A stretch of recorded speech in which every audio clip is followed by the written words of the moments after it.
هجمة مصرية شرسة ضد المغربية بسمة بوسيل لإعادة أدائها أغنية اللبنانية هبة طوجي تتسبب بحذف الكوفر من على حسابها على الانستغرام، وهذا كان هو ردها. فهل تامر حسني له علاقة بالأمر؟ لنتعرف على التفاصيل بالفيديو.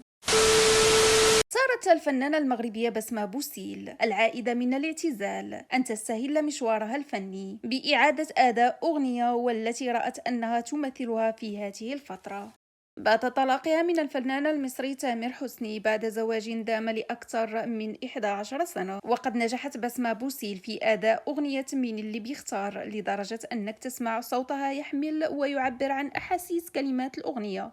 أجمع تقريبا الكل على أنها أدتها أفضل بكثير من صاحبتها الأصلية المخرجة والممثلة والمغنية اللبنانية هبة طوجي. وربما كان هذا هو مفتاح السر وراء الحملة الشنيعة ضد المغربية بسمة بوسيل. فرغم أنها أعادت الأغنية ونشرتها فقط على حسابها على الانستغرام ولم تنشرها على اليوتيوب الذي يحتاج لحقوق النشر، أما في الانستغرام لا تحتاج لحقوق النشر لإعادة نشر الأغنية. وقد نشرت بسمة بوسيل الأغنية وكتبت أنها تعود لصاحبتها اللبنانية وعملت طاغ لها لتعيد نشرها، لكنها لم ترد إطلاقا عليها وتجاهلتها. وربما يبقى السر في أنها تفوقت عليها في أداء أغنيتها، حيث هاجمها ملحن لبناني يدعى أسامة الرحباني من خلال ستوريات على حسابه الشخصي على الانستغرام. هاجمها بأسلوب خسيس واتهمها بالسرقة لأنها لا تاريخ فني لها، وقال أن صاحبة الأغنية مواطنة هبة طوجي لها صوت رائع، من المستحيل أن تؤدي بسمة الأغنية مثلها. وهذا كلام مردود عليه، لأن كل من يسمع آدائهما معا يجزم أن بسمة تفوقت بالأداء وبمراحل. أما بخصوص السرقة فبسمة عملت كوفر وهو جاري به العمل، فهي لم تنسبها لنفسها بل نشرتها مرفوقة باسم صاحبتها في ستوري. وإذا كان هذا الشخص يفهم فإعادة الأغنية لصالح صاحبها الأصلي فهذا يزيدها شهرة، وكثير لم يكن يعرف الأغنية قبل إعادتها من طرف المغربية بسمة بوسيل.